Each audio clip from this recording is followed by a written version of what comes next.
Welcome to Outpost E348, the Empire's most distant, irrelevant and gloriously underfunded station. We're so far from the core that most star maps label this area, "Why bother?" But bother we did, because nothing says galactic control like planting a flag in a wasteland no one cares about. Let's meet the dream team. That's Sergeant Drawl, our resident generator technician. Well, technician is a stretch. He's mostly guessing. The generator just exploded for the third time this week. Power outages here aren't a bug, they're a feature. As Drawl says, at least it's warm for a few seconds. Now we move to the barracks. Here, troopers TK-1138 and TK-1224 are engaged in a heated debate over whose turn it is to clean the outpost's only refresher. Spoiler alert, nobody's cleaning it. Last week, a womp rat got in there and died. Since then, we've just called it fermenting. Ah, hear that? That's the sound of our brave troops running from the local wildlife. The Empire told us this planet was uninhabited. Turns out they meant uninhabited by anything useful. Instead, we have flavines, six-legged carnivores that hunt in packs. Fun fact, their teeth can pierce stormtrooper armor. So far, they've only eaten 3 troopers.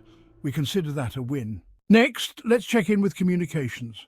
That crackling sound, that's Trooper Vrel trying to call HQ. He's been at it for 6 months. Turns out HQ forgot this outpost exists. They're looking into it, which is Imperial code for not our problem. It's fine. We're used to being ignored, except by the flavines. Ah, here's something new. The cave under the outpost. We're not supposed to go in there. Why?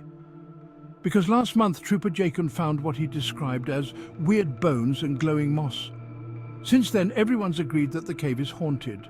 Jacon insists he hears whispers down there. We insist he go in and check that out. Over here, Corporal Fisk is fortifying the perimeter. Well, he says he's fortifying it. Really, he's just stacking random bits of Legos in the vague hope it'll keep the flavines out. Fisk believes in innovation through panic. So far, his approach has only resulted in more injuries and a very angry womp rat. And now, the outpost's prized possession, the proximity alarm. It goes off at random intervals, usually because a dust storm trips the sensors. Of course, it also failed to go off when the flavines breached the north gate. If nothing else, it's a fantastic reminder that we're all one malfunction away from chaos. Finally, let's admire the station's transport vehicle, a decrepit hover truck affectionately nicknamed Ass Squeezer. Why? Because it barely hovers and mostly just drags itself across the ground. Last week, Trooper Kren tried to fix it using parts from the coffee machine. Now neither works. And that's life on Outpost E348. Isolation, existential dread, Legos, and a healthy dose of schizophrenia.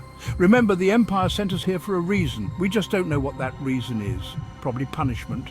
Sleep well, troopers. And if you don't, well, there's always the cave. And remember, the Flavines likes to lick some cold feets.